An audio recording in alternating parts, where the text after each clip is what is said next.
días, que tal? A ver se vai, es que conta. Moi bo día a todos e a todas. Grazas por seguir estando aquí, interesados por esta xornada, tanto os que estades aquí no Pazo de Raxoi, sede do Consello da Cultura Galega, como os que nos estades seguindo por streaming. Queremos personalmente agradecer a Margarida e a María Jesús as súas ponencias, porque nos facilitaron uns datos do noso patrimonio, do patrimonio sonoro galego, que en moitos casos descoñecíamos. Por lo tanto, agradezovos as vosas intervencións. Nesta mesa redonda que imos comezar, temos a representación de 5 institucións. 5 institucións moi diferentes, moi distintas entre sí, e que, sobre todo, hai que destacar que son 2 de carácter privado e 2 de carácter público. E ese é un tema, creo, que é moi importante. Unha característica común a todas elas é que son institucións novas. Digo porque, claro, acabamos de escoitar a María Jesús e a Margarida, que nos están falando da Biblioteca Nacional e da Biblioteca de Cataluña, que levan, no caso, sobre todo, da Biblioteca Nacional, séculos. Por lo tanto, quero destacar este tema, que é un factor moi importante, que son institucións novas. Ben, de seguido, pasovos a presentar aos meus compañeiros de mesa. En primeiro lugar, temos a María Jesús López Elvira, que é a xefa do Servizo de Documentación e Arquivo da Compañía de Radio e Televisión de Galicia. Estivo vencellada nun período curto, pero o Arquivo Sonoro de Galicia formou parte da Comisión Técnica deste arquivo. Vou dicir un par de datos, pero, bueno, evidentemente, ela despois falará do seu arquivo. Sobre todo para as persoas as nosos convidados, que son as nosas convidadas, que son de fora. O ente público da Compañía de Radio e Televisión de Galicia foi creado en 1985, con unha personalidade xurídica propia, e o obxectivo é difundir e fomentar a lingua e a culturas de Galicia. Digo porque isto é un dato tal e, evidentemente, é unha entidade pública. De seguido, temos a Concha Losada. Concha é unha bella coñecida, amiga. Tamén, agora mesmo, ela forma parte da Comisión Técnica do Arquivo Sonoro. É a coordinadora dun proxecto, o meu modo de ver, magnífico, que é o Arquivo do Patrimonio Oral da Identidade, que se desenvolve dentro do Museo do Pobo Galego. O Museo do Pobo Galego é unha institución privada, corríxeme se me equivoco, privada, que se rixe por un padroado e que ten aportacións económicas públicas, pero en xestión é unha entidade privada. Ben, de seguido temos a Diego Rodríguez. Diego Rodríguez é o responsable de Patrimonio e Cultura da Fundación Barrié. A Fundación Barrié é unha entidade privada tamén, creada en 1966. É unha institución basicamente tamén patrimonial e que se dedica a fomentar e a promover a cultura galega. Entre os seus fai un labor extraordinario de mecenazgo.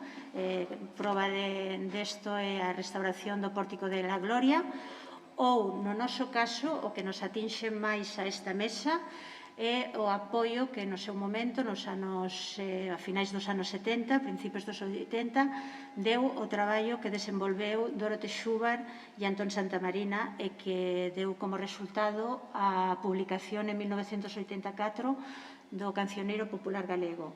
Unha das obras cumbres, non sei se estaredes de acordo comigo, unha das obras cumbres de material endomusicolóxico que se fixo en Galicia.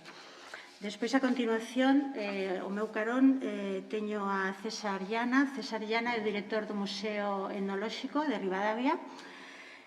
O Museo Etnolóxico de Ribadavia é de titularidade estatal, pero con xestión da Xunta de Galicia.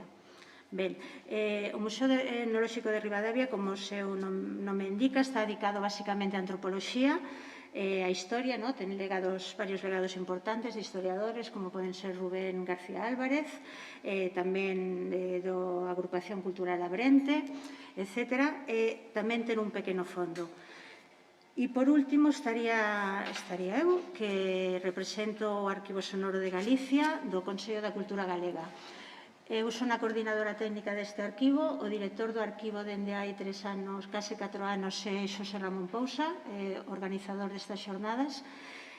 E, cando me toque o turno, explicarei un pouco máis a particularidade da nosa institución. En calquera caso, xa vos adianto que é unha institución pública. Entón, se queredes, pasamos unha cuestión de metodoloxía ou de orde. Vamos a facer unha presentación duns 10 minutos, cada un de nós, 10, 12 minutos, onde explicaremos, bueno, cada un que explique o que queira, evidentemente, pero en principio os contidos sonoros que temos en cada institución. E, de seguido, propoñereivos 4 puntos, máis ou menos, para falarnos todos, entre todos, e, se vos parece, ao final da nosa charla, evidentemente, estaremos abertos a calquera tipo de pregunta que tamén se pode facer, creo que por YouTube hai a canle que se pode facer. Entón, se che parece, María Jesús, moitas grazas. Moi bons días. En primeiro lugar, quero agradecer, abondando no que xa dixeron Margarida e María Jesús, a invitación a esta xornada, especialmente no nome da Corporación de Radio e Televisión de Galicia, pero, sobre todo, agradezo tamén persoalmente, porque é moi importante que se desenvolvan estes foros específicos na nosa terra, non ter que ir a buscalos fora, que é o que nos pasa normalmente na maioría dos casos, e, sobre todo, a xente que estamos adicados a fondos moi específicos ou, incluso, eu diría que medios de comunicación que o temos moi, moi difícil. Bueno, e tamén o agradezo especialmente no meu nome porque, digamos que os arquivos, o arquivo, porque eu falaría de arquivos, da Radio Galega precisan unha refundación ou un relanzamento, e n'iso estou. É dicir, non xa como responsable destos arquivos, eu levo traballando no arquivo de Televisión de Galicia 32 anos. Teño eu, máis ben, co meu equipo, que é o que realmente está facendo todo o traballo de fondo. Temos unha experiencia grandísima e neste momento vou aproveitar para pedir que sexa realmente o Servicio de Arquivo e Documentación da CRTVG o que se encargue moi pronto de relanzar tanto o arquivo de producción e de conservar o arquivo sonoro que teñen situacións distintas. Bueno, ademais, estas xornadas que, como digo, son un regalo para todos os que traballamos nestes campos, máis tendo en conta que os arquivos de medios, aparte de ser arquivos caros, sobre todo os arquivos de televisión, somos arquivos que cumprimos unha dobre función. É dicir, somos arquivos que, por unha banda, somos arquivos de empresa, é dicir, temos que dar resposta á reemisión e á reedición de noticias, a cubrir a grella, é dicir, a programación tanto da radio como da televisión, pero tamén temos que dar unha resposta como servicio público e unha resposta gardando e custodiando ese patrimonio, porque é patrimonio de todos os galegos, sin dúbida. Somos, en suma, un arquivo público, sexa o da televisión ou sexa o da radio, un arquivo público non recoñecido.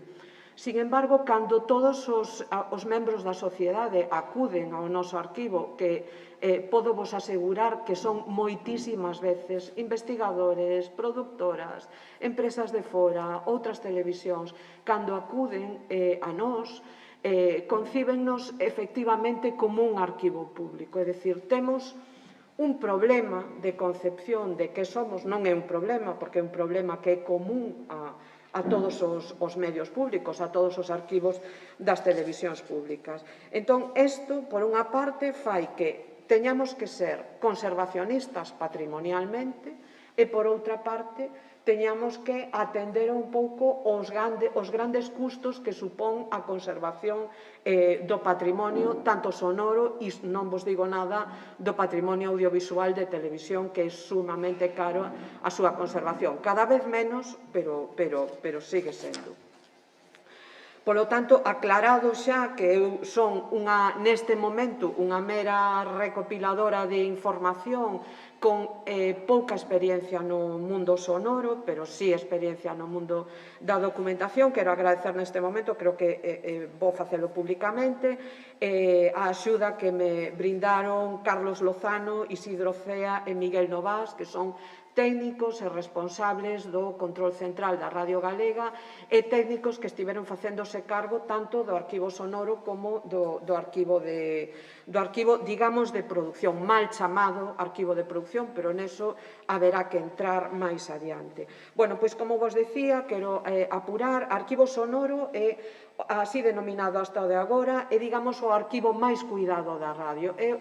Para moitos saberedes que era o arquivo de Pablo Barreiro, un arquivo que ten arredor de máis de 4.000 grabacións musicais, a maioría delas de produción propia, e que é un arquivo que está certamente cuidado e que despois dareivos unhas pinceladas de como está agora mesmo ese fondo. E despois está este arquivo histórico ou o arquivo da Radio Galega, que eu diferenciaría en dúas fases, unha fase que é o arquivo histórico, que pasou por sucesivas etapas de intentonas de poñelo en marcha, non polo esforzo da xente que o fixo, sino eu creo que pola falta de medios, pola falta de persoal, é dicir, isto non callou, foi complicado, aínda que temos material para volver a por el, é dicir, podemos repescalo. Eu creo que podemos repescalo, non hai moitas cousas que van faltar, pero sí podemos facer esa repesca. Entón, eu dividiría este arquivo no arquivo histórico co que hai que traballar na digitalización, na posta en forma, na adición de metadata, non hai metadata, toda esa fase, e despois definir o novo arquivo que ten que funcionar forzosamente cunha redacción con outros medios, porque senón é imposible, é dicir, se ti non tes acceso ás escaletas, se ti non tes acceso aos guións, se non podes recibir un XML dos contidos, se ti non tes información directa, non podemos supeditar a formación dun arquivo, dun medio de comunicación, dunha radio, a tradición oral, como digo eu. É dicir, eso non pode ser. É dicir, hai que darlle unha estrutura, hai que darlle un soporte técnico, é moi importante, aínda que, insisto, o soporte técnico non é nada sin as persoas. É dicir, non pode ser que cargues de soporte técnico un sistema e digas, por exemplo, no caso da tele, xa estamos digitalizados, todo é maravilloso, todo é 360, sí, todo é 360, pero como non poñan xente a comprobar que os QCs están adecuadamente, a comprobar que a metadata é adecuada, a constatar que as cousas están ben feitas, ben catalogadas, ben clasificadas e ben identificadas, non teremos éxito nunca, que foi parte do que pasou na radio hasta o de agora. Entón, por que fallou o arquivo da radio, o arquivo de produción da radio? Pois eu creo que no fondo fallou, despois de ver todas estas semanas e antes, fallou pola propia estructura da entonces Compañía da Radio e Televisión de Galicia. Que pasaba naquel momento? Naquel momento tiñamos unha compañía que estaba estructurada en 3 empresas: radio, televisión e corporación. A radio e a televisión, cada unha, xestionábanse a súa propia parcela. Era un minifundismo documental tan grande que impedía acceder a toda esa documentación e concebila como un gran arquivo audiovisual. Eso afectaba tanto ao persoal como afectaba aos medios técnicos, afectaba a todo. Entón, esa concepción de compañía foi, en realidade, parte importante, isto é unha opinión personal, parte importante do problema.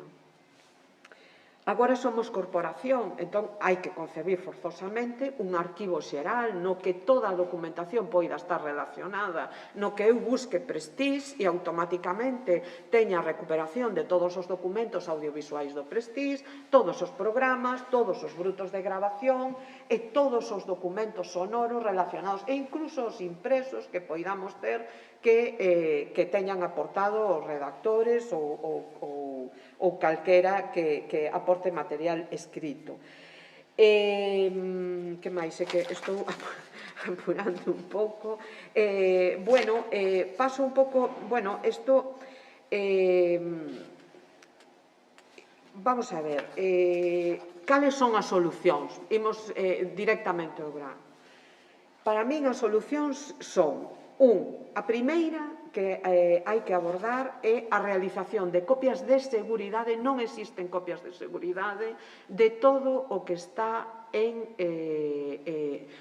nos distintos soportes, sexa servidores, sexan distintos formatos, desde cintas DAT, pasando por CDs, incluso minidisc, que sabedes que é un formato, sabedes moito mellor que a min, que eu estou aterrizando precisamente neste mundo, que un minidisc foi un formato que tivo unha escasa vida por diversos motivos.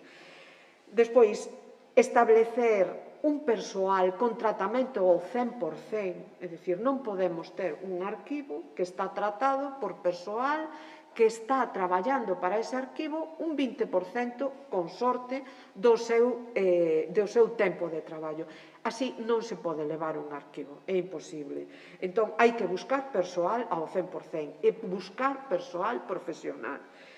Hai que elixir un sistema de xestión documental, ben sexa o que xa temos en TVG, para o que xa definimos de antemán cando comezou o sistema, varios departamentos de radio, hai un departamento, hai 4 departamentos esperando a documentación da radio, sexa ese ou sexa outro, porque tamén na elección do sistema de arquivo, no sistema de redacción, que haberá un momento que haxa que cambiálo, non sei exactamente cando será iso, podemos tamén optar por sistemas mixtos, non hai, pero sí temos un sitio onde podemos guardar todo eso que temos aí, digitalizalo, emborcalo a WAP e metelo en Tedial Evolution, que é o sistema de arquivo que temos agora en TVG. Eso sí podemos facelo. E, de feito, vamos a comenzar con todo o material existente no arquivo no actual arquivo sonoro de grabacións musicais, emborcando todo o que xa está digitalizado en WAP, emborcando todo ese material xunto coa metadata que xa está perfectamente descrita e cargada na aplicación que están manexeando eles neste momento. Porque ese é outro problema. Temos 20.000 aplicacións que traballan con 20.000... É dicir, hai unha dispersión de fondos, de formatos, de cubículos, de zulos. É dicir, eso actualmente é unha tolemia que temos que corregir e que vos conste que estamos en nelo, pero estou aterrizando, así de claro. Entón, arquivo sonoro, pois para que os fagades unha idea, que o que está mellor cuidadiño de música, temos en total 4.300 grabacións, de música clásica 1.636, bandas de música 947, folclore 146, corais polifónicas, tamén é un fondo moi amplio, son 449 grabacións. Hai un fondo extraordinario e con unha calidade moi boa. É dicir, ese arquivo, a verdade, eu onte estiven ali escoitando polo placer de escoitar con Miguel e era maravilloso. Arquivo histórico. é o vapuleado, o que sistemáticamente, é dicir, este arquivo histórico que se comenzou dende 1985 a intentar formar, estaba nas mans das decisións de redactores, nas mans das decisións de coordinadores de misións, nas mans, é dicir, non pode ser, ten que haber un criterio, ten que establecerse unha política de arquivo, fundamental, é dicir, establecer esa política de arquivo. Non podemos deixalo no día a día e na opinión dos redactores, que a mí pareceme, bueno, pois respeto moitísimo, pero sabemos a que conduce iso e, sobre todo, cando un redactor ten unha función principal e esa función non é a de facer arquivo. Si falamos con eles moitísimo, pero non nos toca. Bueno, eu non quero... non sei. Entón, bueno, que imos facer agora mesmo? Inmediatamente, antes de decidir nada, imos a facer unha proba de carga do arquivo sonoro histórico con grabacións musicais en Tedial. Imos comenzar cunha parte dese, como vos decía, cunha parte dese arquivo e imos comenzar a cargar unha cousa que a min pareceme moi importante, a outros non, que é a historia da marca da Radio Galega. É dicir, para facer a proba, é dicir, todas as promos, todo o que está xa albergado e que está digitalizado dentro das carpetas de control central, pois eso podemos empezar a facer unha proba. E entón, a partir desas probas, empezar a ver que resultados dá sobre Tedial, que é o actual sistema que temos nós, e perfilar. Cal é a ventaxa de Tedial? E nesto pido-vos axuda. Nós actualmente manexamos en televisión o estándar EBUCOR. O estándar EBUCOR, que é o que ven implementado por defecto dentro de Tedial Evolution. Eso sería o mapeo de todas as anteriores, o mapeo da metadata existente nos distintos repositorios, sería o que trasladaríamos cara a EBUCOR nun momento determinado. A pregunta é se EBUCOR... Vale, eso é o que deixo aquí un pouco. Repito, agradezo moitísimo isto, porque xa teño contacto con María Jesús, que, bueno, pois que tamén hai moito material que temos que digitalizar. E os medios que temos, afortunadamente na Radio Galega conservamos moitos equipos antigos e hai certamente técnicos que poden mantelos, pero é imposible facer todo ese traballo nun tempo no que cheguemos a tempo de salvalo. Entón, probablemente teñamos que externalizar nun momento determinado parte dese material, igual que nos pasa na televisión. Douvos dous datos de televisión: 240.000 horas non redundantes, 600.000 cintas de arquivo hasta o ano mediados do ano 2018. Isto era o fondo de televisión e é unha pena, porque todo está controlado, pode haber partes que non, é unha pena que a radio temos, eu creo que debo reivindicar que sexa o servicio e o meu equipo o que faga este traballo, e aproveito aquí para facelo. Vale? Nada máis. Nada.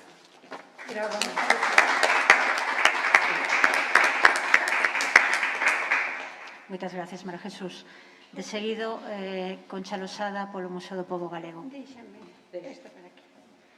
Bueno, moitas gracias por convidarme a estar aquí. Foi un placer para min escoitar as conferencias da mañán, sempre un placer escoitar a María Jesús tan viva cando conta esas necesidades dos arquivos, pero a vez a mí me deslumbra pola magnitude das cifras dos traballos, non? Eu vos vou a presentar únicamente de un modo moi breve o que é o APOI, Arquivo do Patrimonio Oral de Identidade do Museo do Pobo Galego, que eu coordino. Veredes, entre os fondos do Museo do Pobo Galego, que é un museo etnográfico, antropolóxico, que é un museo que cabeceira dos museos etnográficos de Galicia desde o punto de vista legal, existían desde sempre doacións de, sobre todo, dos grandes etnógrafos galegos que, entre o material que aportaron fondos sonoros. ven por qué en esas bibliotecas había discos, había material grabado, ven por qué eles participaron, como o caso de don Xaquín Lorenzo Xocas, na creación de películas como O carro e o home, que directamente é da súa coautoría. Pero, ademais de iso, o museo foron chegando, sobre todo nos últimos anos do século XX, doacións moi importantes de material que foi recollido por etnógrafos, por músicos, por persoas no seu conxunto, amantes do folclore, pero particulares, non institucionales, que foron gravando por todas as aldeas de Galicia, que foron enviando os seus alumnos a gravar, ca intención de recoller ese material, en algúns casos incorporar os propios repertorios como artistas que eran, e en outros casos para que non se perdese. Ese material acabou no Museo do Pobo Galego, por exemplo, en forma de unha colección fai xa antes do ano 2007, que foi cando comenzamos a traballar, a colección de Mini e Mero, dous músicos galegos que participaron en distintas formacións, das que vimos hoxe algúns dos seus discos gravados, que tiñan recollas de máis de 30 anos e que chegaron en forma de coleccións de cintas que en un primeiro momento había que salvar.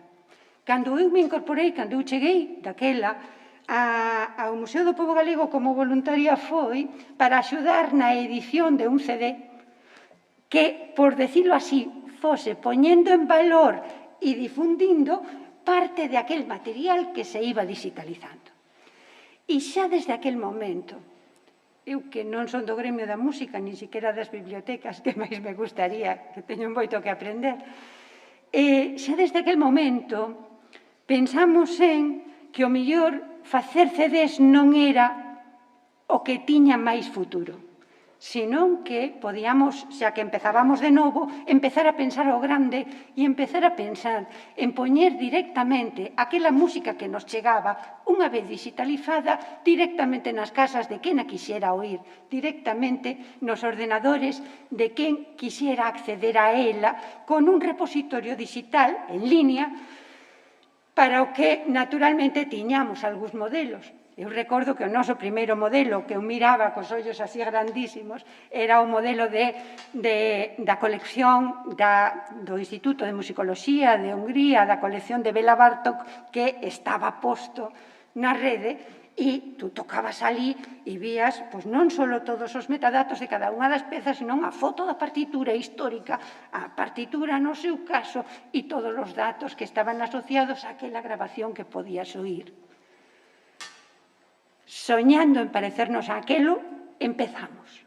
E non só empezamos a traballar con moi pouquiños medios e, sobre todo, con moi pouco personal, fundamentalmente con traballo voluntario e colaboracións particulares que en este caso sí eran externalizadas e pagadas tanto do punto de vista da elaboración de partituras e da musicoloxía, dos estudios musicolóxicos como dos estudios técnicos ou dos procedementos de digitalización ou de conversión de formatos, empezamos a traballar e non só traballamos en aquelo, sino que gracias a ese inicio e a ese poñer, como vos diría eu, o que mellor define o apoio no seu esforzo non é tanto albergar coleccións como as bibliotecas ou como outros arquivos, sino tratar de poñelos a disposición das persoas do modo máis sinxelo posible, do modo máis completo posible e do modo máis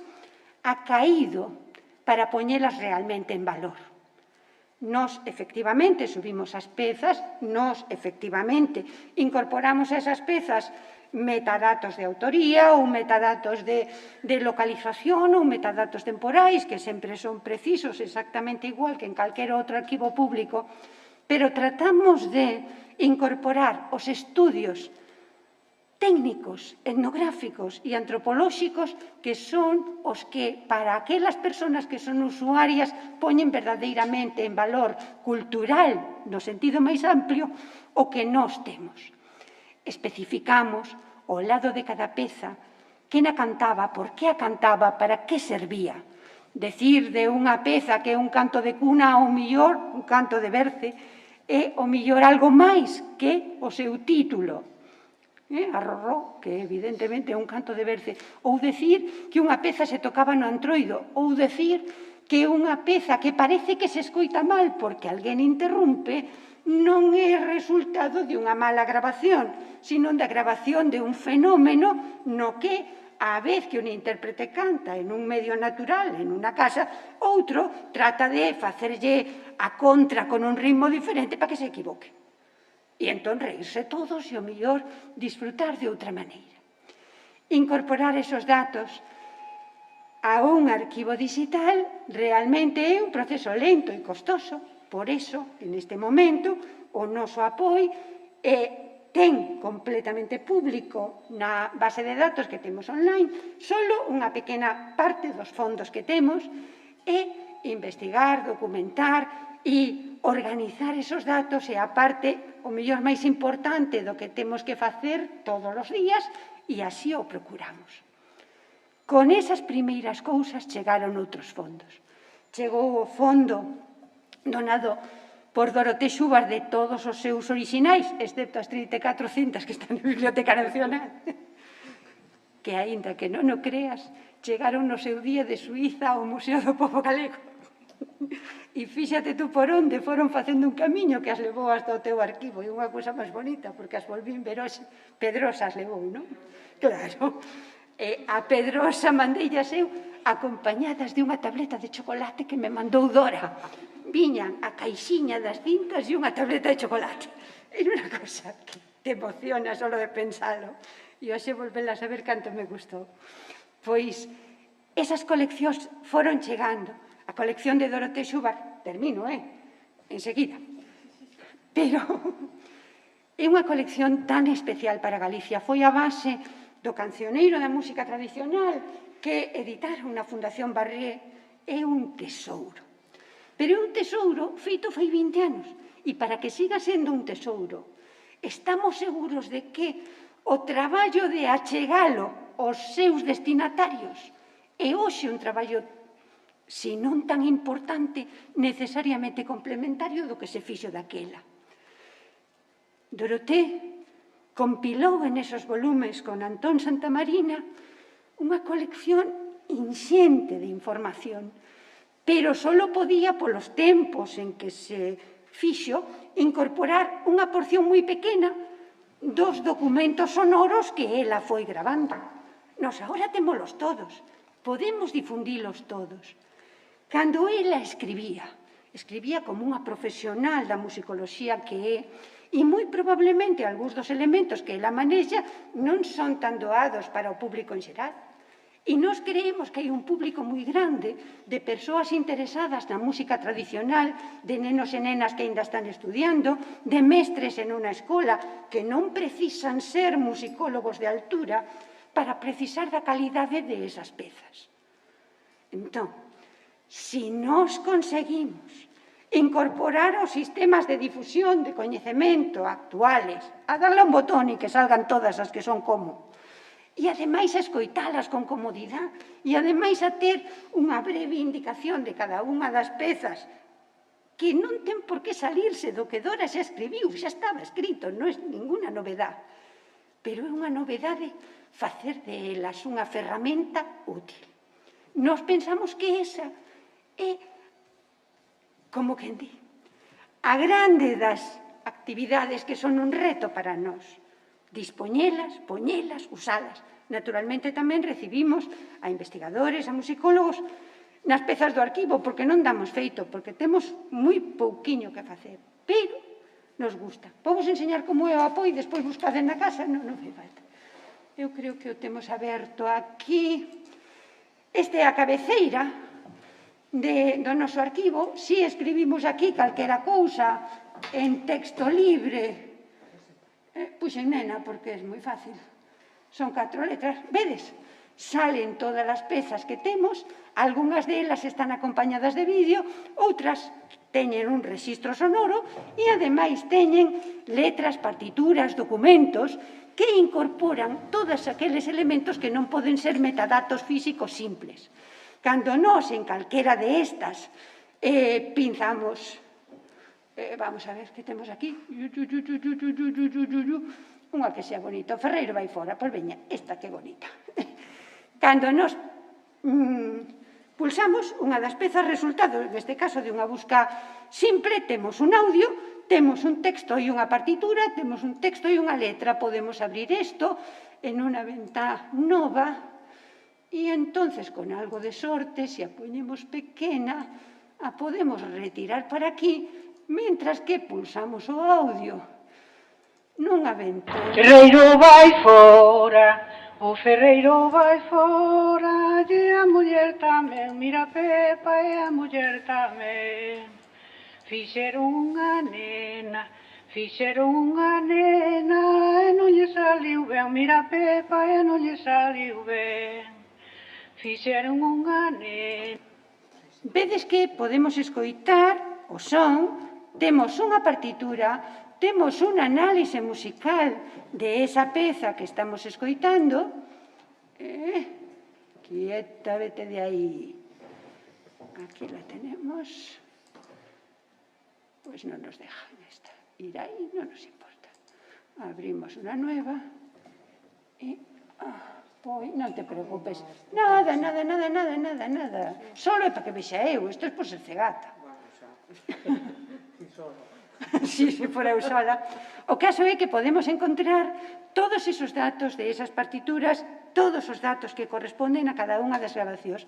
E podemos atopalos mediante un sistema de exploración que nos indica, búscame todo o que temos por colección, nos di que coleccións temos, cantos elementos hai en cada unha das coleccións e a partir de ela podemos ir a todas as pezas que ten o repositorio con respecto a estes criterios que dimos, podemos non agrupalas ou agrupalas por data e entón nos din cales son as que son de unha época ou de outra, exactamente igual que en moitos outros repositorios. E temos un sistema de busca avanzada que nos permite incorporar os criterios tradicionais de busca e metadatos para localizar máis expresamente cada unha das pezas.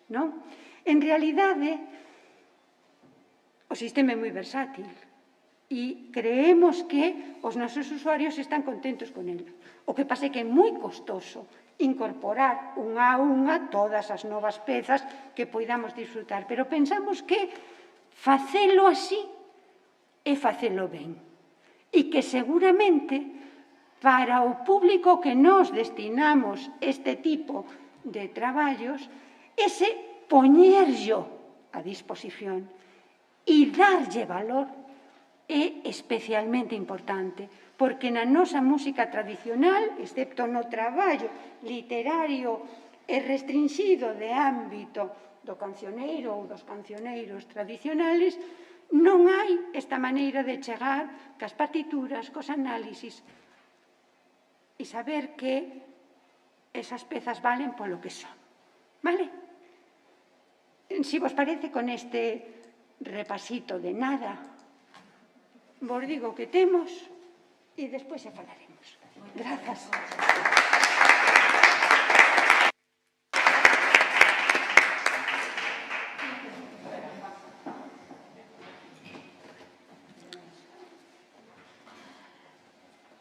Ten a palabra agora Diego Rodríguez, que é o responsable de Patrimonio e Cultura da Fundación Barría.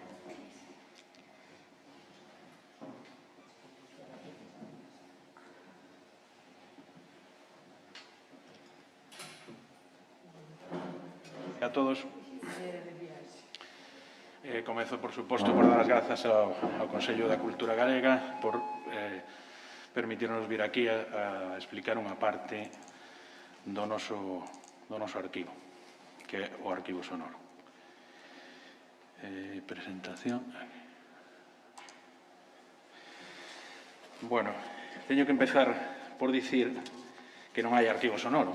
Realmente, os arquivos sonoros, o material sonoro da Fundación forma parte do arquivo de xestión. E isto se produce por unha razón, porque, bueno, hai un momento se fixo, se nos presentou como fundación privada. Dentro das fundacións privadas somos unha fundación patrimonial e somos unha fundación patrimonial fundada por unha persoa. Fundada por unha persoa con uns obxectivos, cunhas ideas. A súa idea central era promover o desenvolvemento de Galicia a través da educación. A cultura se entende tamén como un xeito de educación e a cultura se entende tamén non só como cultura, digamos, humanística, que é o que normalmente nos trae á cabeza a palabra cultura, senón como cultura científica. Por eso, as accións da Fundación son tan diversas, están en tan diversos campos. A Fundación, precisamente por eso, se necesita definir a sí mesma con esas ideas que están nos estatutos e están tamén na xestión dos primeiros xestores. Barrié faleceu moi pouco despois de constituir a Fundación e deixou na mans, como ustedes saben, da súa viúva dona Carmela Arias e Díaz de Rábago e como secretario don Joaquín Arias e Díaz de Rábago. Esos primeiros momentos de xestión nos que se establecen os criterios son o que nos dá a continuidade. Por iso, eu creo que o arquivo dunha fundación deste tipo sempre será de xestión. Sempre tenemos que estar mirando o que temos atrás, o que se foi deixando. E como arquivo de xestión, pois está determinado polo uso que necesitamos ter del. Temos, efectivamente, uns datos básicos. Non estamos facendo unha catalogación destinada a unha biblioteca digital, inda que unha boa parte deste material pode despois reconvertirse cando se queira facer público, pero hai que entender que é un arquivo dunha fundación privada. Estes datos básicos, por exemplo, nos interesa moito o copyright, porque temos moitísimas cousas das que non temos o copyright. Por suposto, pois, cando un músico toca e deixa que gravemos, eso non quere dicir que podamos editar un disco con él. Cando unha persoa fala, pois é o mesmo. Entón, temos que ter moito cuidado con eso. Temos os actos alleos tamén, polo tanto, tamén marcamos se os actos son alleos ou non. E despois, ligamos todo a entidades e proxectos. Probablemente a nomenclatura dos proxectos para o público pois o mellor sexa difícil de seguir que lóxica utilizamos, pero non é a propia lóxica de xestión da Fundación. Por exemplo, aquí temos a Cela, a García Sabel e a presidenta Carmela Arias e Díaz de Rábago. Pinchando en cada un deses elementos podemos ver os libros que presentou García Sabel, as fotos nas que aparece, por exemplo, vendeu a súa biblioteca a Fundación, pois toda a cuestión contable desa operación, donou o arquivo persoal á Fundación, pois tamén a documentación desa doazón, e iso nos permite ter unha fotografía sempre do que levamos feito. No proceso de digitalización, aquí facemos unha digitalización en alta, outra en baixa para poder consultar e despois incluso guardamos os arquivos editados, porque estes van completamente como saen. É dicir, simplemente modulamos para que non distorsione e todo eso e os sacamos na máxima calidade de que somos capaces. E despois temos un control de calidade para saber se algo foi ou non escoitado de xeito integral ou non, e tamén por motivos de xestión. En canto ao contido, son 2.500 rexistros e os formatos son Betacam, VHS, Revox, Umatic, Cassette. Inclúo conscientemente o VHS, o Betacam e o Umatic, que son formatos de vídeo, porque ás veces, cando unha conferencia está grabada con un plano fixo, é máis un arquivo de son que un arquivo de vídeo. E, desde logo, para nós, para a xestión son o mesmo, e moitas veces un arquivo de vídeo se complementa con un arquivo de son. A hora de digitalizar, identificamos as máquinas con que foran gravadas, incluso falamos coas empresas que no seu momento nos deron servicios. Dentro do contido, as conferencias, das que aquí cito algúns ciclos importantes, lunes culturales, arte en Galicia e Portugal, a colaboración coa Universidade Internacional Menéndez Pelayo, o Instituto de Estudios Económicos Pedro Barría de la Maza.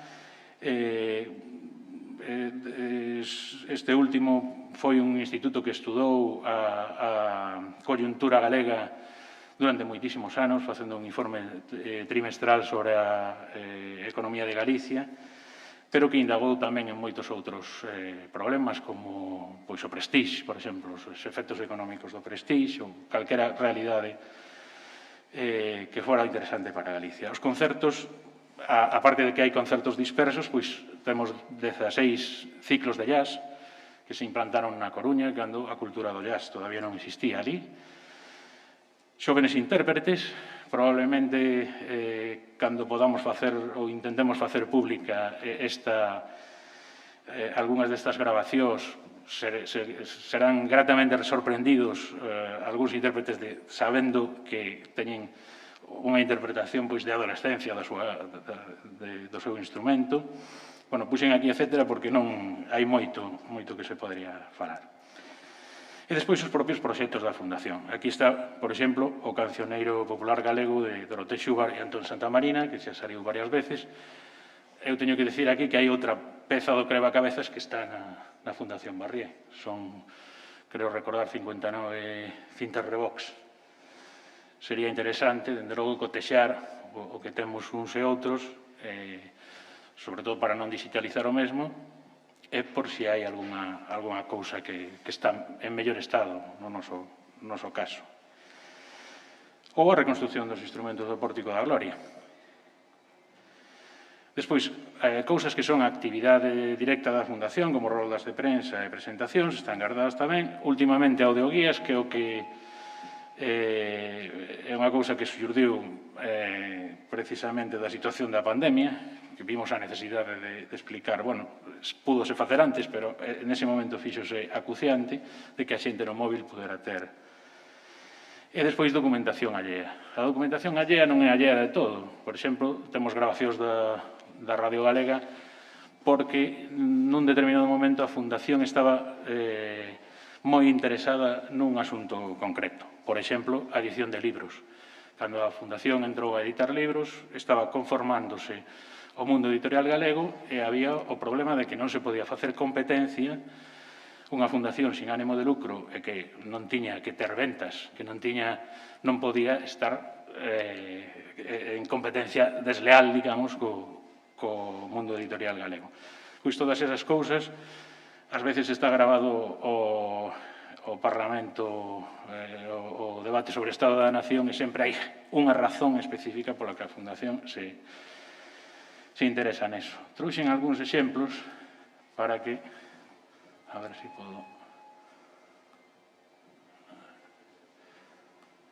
podamos ver estas cousas.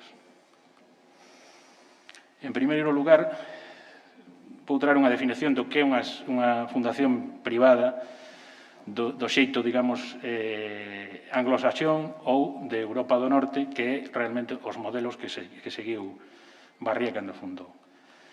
La Fundación es un patrimonio adscrito a un fin de interés general según la clásica definición de Savigny.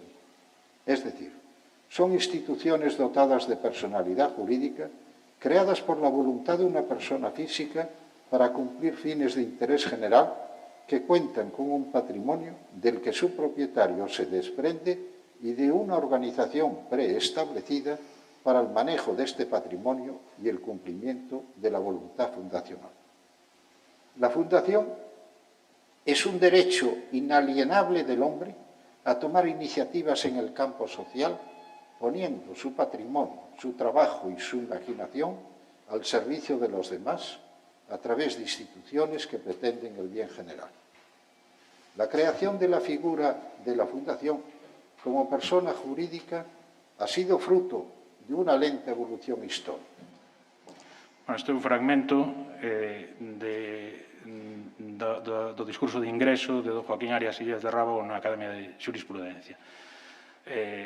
Fala do que son as fundacións desde o punto de vista xurídico, pero podemos velo en palabras, digamos, máis comuns por parte de Filgueira Valverde, unha persoa moi importante para o Consello e tamén para a Fundación, porque os primeiros pasos da Fundación deronse coa súa asesoría e marcou moitos proxectos.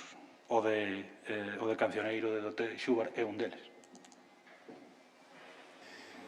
Un pensa sempre na necesidade de que existan estas entidades con iniciativa propia, con autonomía, con unha libre disposición de fondos e cunha obriga fundacional, como ten a Fundación Barrié, para a entrega destes bens ao servicio de todos. Como eran estas conferencias dos luns culturais, o explica García Sabel, que presentaba moitos deles. Pues bien, en las conferencias de la Fundación Pedro Barrié de la Maza, en estas conferencias se hizo cultura no divulgando lo que ya se conoce, sino haciéndola como una realización de valores. Y una realización de valores que fue llevada a cabo por aquellos que hacen la cultura. Y esto que me parece a mí que es lo importante de estos actos. Para poner un ejemplo, aquí habló Abrisqueta, que se dedica a la genética, que es un gran genético, pero naturalmente que al mismo tiempo hace esa genética, es decir, que realiza esa cultura que él mismo expone. En esto es en lo que me parece que está la importancia de los lunes culturales, la importancia decisiva, y que yo pienso que en el fondo obedece a la línea general de la Fundación Barrié de la Maza, que es una línea que se trata de hacer cosas concretas por personas concretas. Y en esto me parece que vaga un poco la sombra de quien es epónimo de la Fundación, es decir, don Pedro Barrié de la Maza. Bueno, García Sabel aquí mostra como a cultura se entende como algo, precisamente fala dunha conferencia de xenética como algo cultural, e era unha conferencia de pura xenética, non que naqueles momentos era un descubrimento para a xente. E fala de como é a vontade do fundador, a que determina como se fan as cousas, e fala tamén de como recaen nas persoas as accións. As verdadeiras protagonistas das accións son as persoas. Non sei, creo que me pasei bastante, non? Vou poñer unha cousa para endulzar un pouco ao final, que son os instrumentos do pórtico. Tamén temos moitísimo material deste tipo, e polo menos quedades con un bo uso.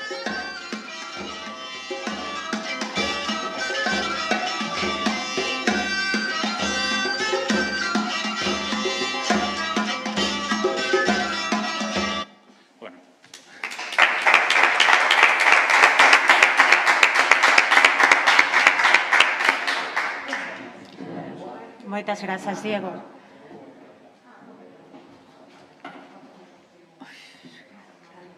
Pero o único vaso... De seguido vai falar César Llana, director do Museo Etnolóxico de Ribadavia.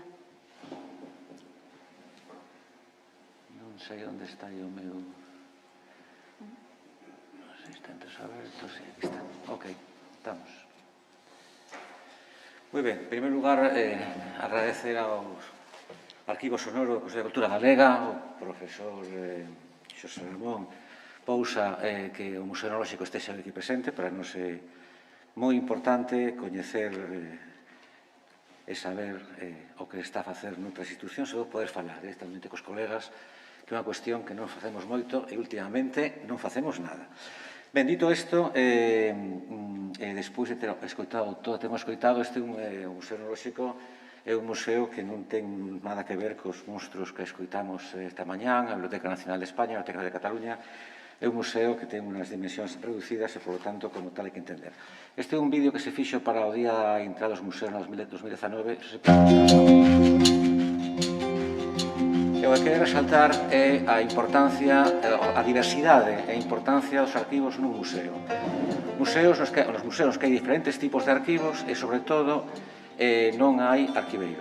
Os museos teñen como moito, e nos temos sorte, temos unha estupenda profesional, Rosa Lamas, como bibliotecaria en plantilla, pero non hai arquiveiros nos museos. Iso nos plantea un pequeño problema, cando además son fondos do máis diverso e do máis distinto.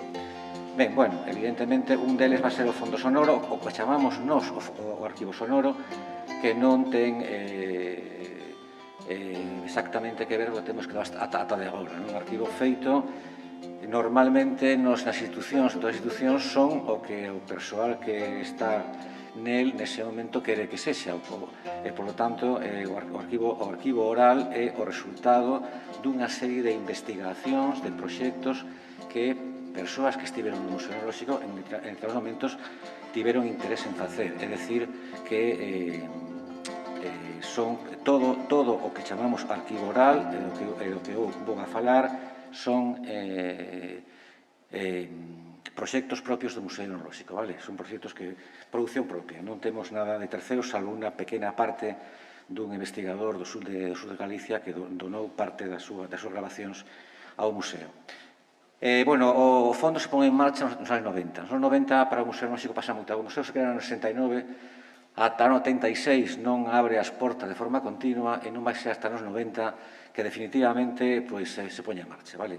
E hai dúas persoas claves. Por unha parte, o director de entón, Xosé Carlos Sierra Rodríguez, director durante 27 anos do centro e que foi que realmente lle deu forma a este centro, e a estancia no museo dun investigador, Raúl Otero Vázquez, traballando daquelas nun proxecto sobre a emigración. Iso va a dar lugar á conformación de unha parte do arquivo oral do Museo Etnolóxico que ten que ver precisamente cos fondos vinculados á emigración. A emigración contada a través das persoas que a coñeceron e que retornaron, evidentemente, a Galicia. Bien, despois vai ser Xosé Carlos Sierra que continúe traballando e finalmente hai Fátima Braña e Manuel Vilar, que non están nesta lista, estamos do povo galego, vello amigo, que van a traballar na última fase do arquivo oral polo de agora, que foi a partir do momento en que se pensa en facer o Museo do Viño de Galicia e se abre unha liña de investigación en vitivinicultura en Galicia. Bien, digitalizados neste momento está, penso que o 90% do que temos, os temas emigración, etnografía, Museo do Viño e Radio Ribadavia. Este é un tema tamén que logo falarei, polo menos unha referencia. Que hai o que podemos atopar no arquivo oral do Museo Etnolóxico? Bien, oficios, referencias a oficios, vale? Carpinteiros, non sei o que irades, bueno, que irades non, pero varios oficios nas cales a persoa implicada nos conta directamente que ten no taller, como traballa, que traballa, bla, bla, bla, etcétera, etcétera. Unha serie de entrevistas persoais que teñen que ver coa Segunda República, coa Guerra Civil, coa asociación asociacionismo labrego, a adaptación ao mundo urbán, por a actividade feminina, cantando de para a posguerra, os muiños, en fin, unha serie de historias vinculadas a historias de vida, casi, logo hai un apartado de historias de vida. Aquí podemos escoitar na un minuto dunha muller falando dun muiño. As bobinas. Sí, vou empezar a facer por aquí. Seu marido traballou solo no muiño de Burato ou traballou no no da Cerrica? No da Cerrica. No Briñán. Sí. Quantos anos traballou aí? Casi 27. Ben, bueno, continuamos. Patrimonio material e inmaterial, arquitectura, festas, romances, coplas diversas, cancioneiro. É o menos que ten o arquivo. O arquivo prácticamente de música tradicional, de cancións, non ten prácticamente nada, moi poucas cousas. Non foi nunca o obxectivo do museo traballar neste área, especificamente para o arquivo oral, e xa é unha grabación é porque, bueno, ven unida a algunha outra que era a prioritaria. Non se hacía pampanarse, armarse a historia. Xa entón queres casar e non ten a muller buscada, foi de fácil o amor a filla da tía Xoana. Ben, referente á vitivinicultura, pois a mecanización, que foi un proceso relativamente reciente no ámbito galego, Os oficios, por exemplo, cubeiros e toneleiros, que os últimos, o toneleiro último xa está falecido, e os cubeiros están archixubilados os pobres, e non quedan nin cubeiros nin toneleiros neste momento, penso que en Galicia. Sobre as denominacións de orixe, a súa orixe, a súa problemática, etc. E despois, dentro dese arquivo oral, temos unha segunda sección que é o Radio Ribadavia. Radio Ribadavia emitiu durante un tempo programas locais para a comarca do Ribeiro. Son 234 arquivos digitalizados e o contido ten que ver con temas de actualidade local, conflictos, problemas diversos e variados, desde que vai... Comezamos precisamente co afer político que hoxe lles levábamos a titular esa acusación sobre respecto á creación de cooperativas. Un tema... Este é un problema local que se fai unha escola taller e despois, con remate a escola taller, se forma unha cooperativa con parte das persoas formadas na escola taller e, bueno, se converte en un problema local. Bueno, o tema da conservación. Os soportes orixinais son dos máis diversos, vale? Cintas de casé, cintas de tamaños diversos e diferentes, hai MP3, MP4, etc. Están transcritas parte destes fondos, moi pouco, porque a transcripción leva moitísimo tempo, e solamente en algún caso foi posible a transcripción. A conservación a temos nas cintas orixinais, que obviamente están neste momento fora de circulación, non son consultables por razones de conservación. Hai unha copia dos fondos en CDs e en un disco externo, e despois os ordenadores, dous ordenadores, el de arquivo e el de la jefa de sección, levan incorporado o arquivo oral para poder consultar, escoitar, etc. Aparte desto, formas audiovisuales, neste caso uns cubeiros montando unha cuba no Museo de Galicia, é o proceso completo de que chega a cuba ata que se monta, e está grabada, explicada por eles. Isto é das últimas incorporacións, isto foi na pandemia, que foi traballando con un centro de terceira idade sobre refráns. En abril e maio son as charlas de todo o ano. As madrugadas de abril son boas para dormir. Moi ben, pois esta é o que se pode ver se se consulta desde calquera ordenador. As consultas son exclusivamente presenciais, se permite escoitar, tomar notas, non se permite gravar ni facer copias, e están ordenados por o informante, a localización, a data, a temática, quen fai ese traballo, a duración e, os comentarios oportunos que teña que haber respecto a esas grabacións. E os campos, son estes: significado de informante, localización, data, tema, investigador, comentarios, tamaño, e nada máis. Moitas gracias.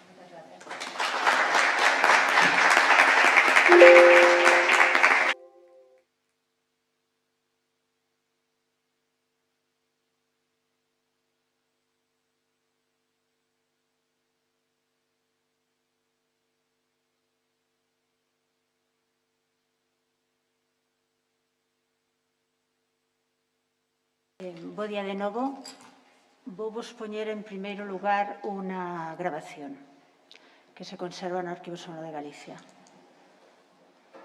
Pensaba poñela enteira, pero vou a cortala porque a verdade é que vamos moi xustiños de tempo. Pero, por favor, prego vos que a escoitedes. Eu non sei se volverás ti a percorrer os pieiros da saudade outra vez. Tampouco sei se moitos de nós volveremos a vernos. Queremos, eso sí, todos facerse algunha manda. Cando chegues á patria e molles as mans nas ondas do mar de Vigo que cantou Martín Covas, acórdate dos que estamos nesta outra beira do mar Atlántico. Cando chegues aos piñeirales, fállalles de nós aos ríos, fállalles de nós aos álvares, fállalles de nós aos trigales e aos milleirales e aos centeales. fala desde nós a todo, porque todo vive en nós, e está en nós, porque todo é Galicia. E cando te acerques a algunha tomba, a algún campo santo donde estean enterrados os nosos mártires ou algún deles, fálalles da nosa devoción cordial, da nosa admiración e do noso fervor, e do noso deseo que se cumpla a profecía do dibuixo de Castelao de cando se estaban enterrando. Non enterran cadáveres, enterran sementes.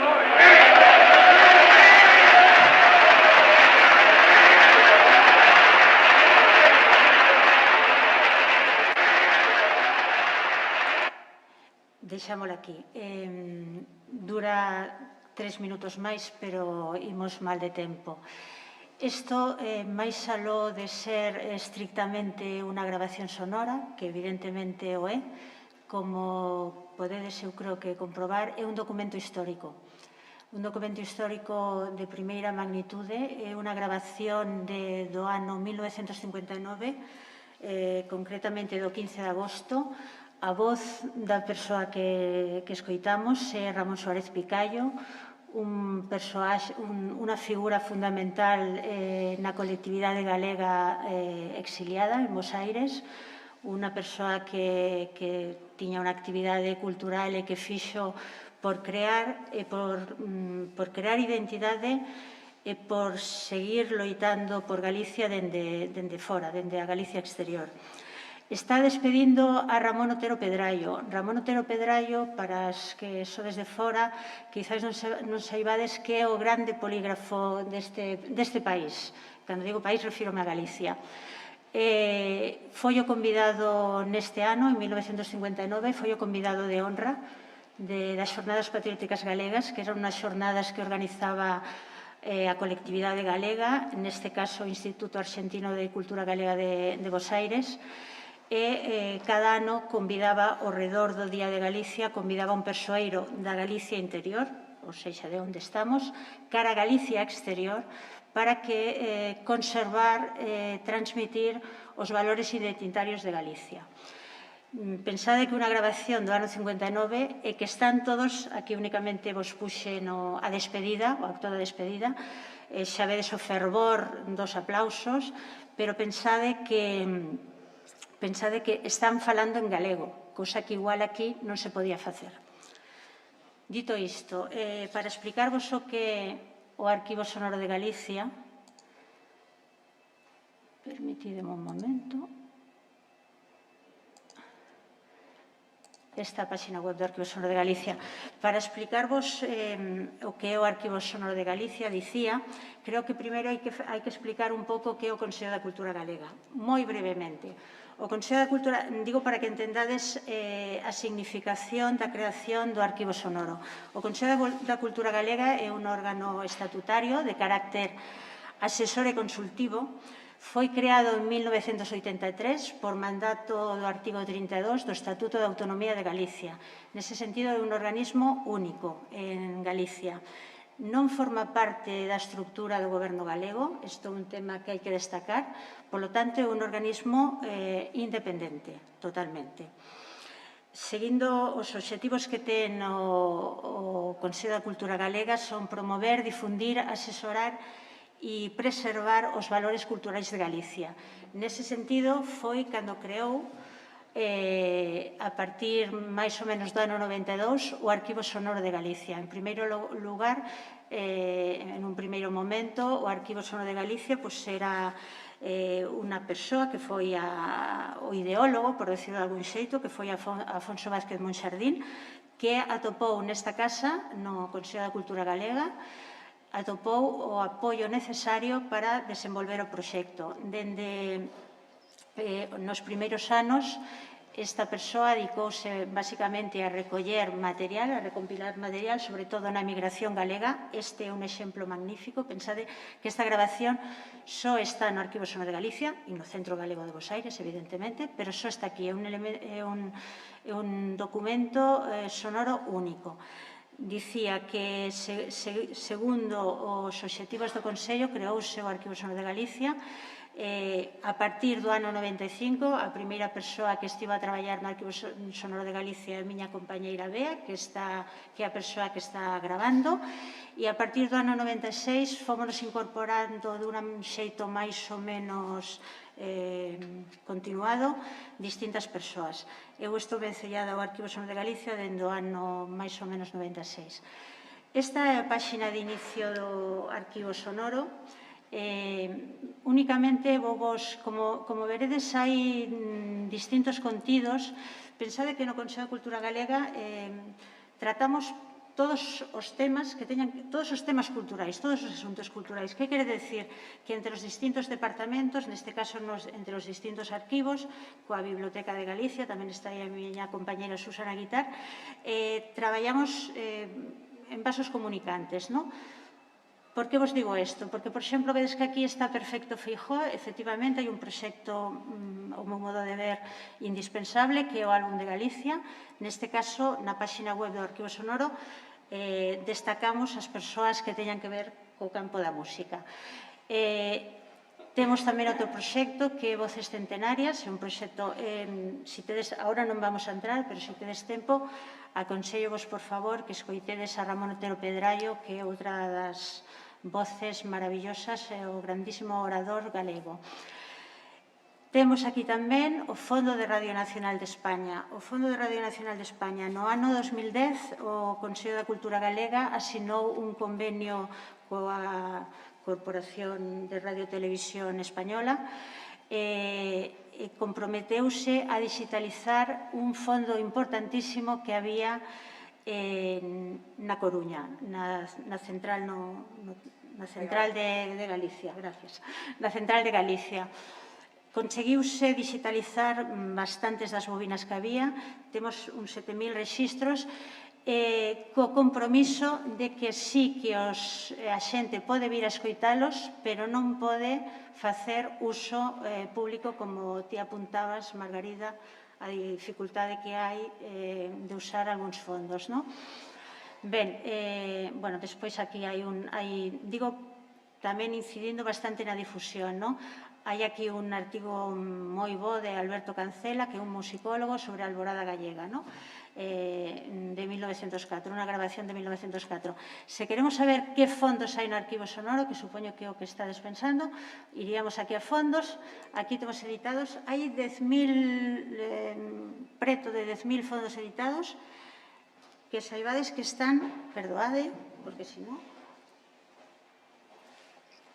que están todos catalogados. Están catalogados segundo cara ao catálogo colectivo da Xunta de Galicia e en formato MARC. Están todos digitalizados? Non están todos digitalizados, pero moitos sí. Despois teríamos os fondos inéditos, e aquí temos unha diversidade importante. Temos, dende o Arquivo da Palabra, que xa acabamos de escoitar un exemplo, onde é moi importante o material traído da migración, como xa vos dixen. Aquí está, se queredes escoitar enteira esta despedida, estaría aquí. Temos unha fonopostal onde está unha fonopostal de 1941, feita en Bos Aires, onde ata agora creemos que é a única voz de Castelao. Nela Castelao desexalles boa sorte á compañía de teatro Maruxa Villanueva, que ia a estrear o 8 de outubro, creo que era, 8 de outubro, no Teatro Solís de Montevideo. Los viejos no deben de enamorarse, ¿no? Os vellos non deben de enamorarse. Coincide unha grabación feita na migración, que a voz está en castelán, porque isto tamén é un tema que a veces a xente se enfada, pero non temos a culpa. Hai unha parte de fondo endográfico, fondo que se recolleu no ano 92 con institutos, E despois temos, agora, dende hai pouco, temos 206, isto non é 306, é 206, hai un erro, co casetes do Concello de Moaña, tamén dun traballo que fixeron eles moi interesante, sobre todo historias de vida. Temos, de novo, voltará a sair, temos o fondo de Dorote Xugar, é así. O Consello da Cultura Galega, a finais dos anos 90, 97, 98, pagou a digitalización dos fondos de Dorote Xugar, chegaron aquí o arquivo sonoro. É un fondo moi difícil de clasificar, E, bueno, nós temos a digitalización. Evidentemente está a disposición pública, in situ, pero está aí.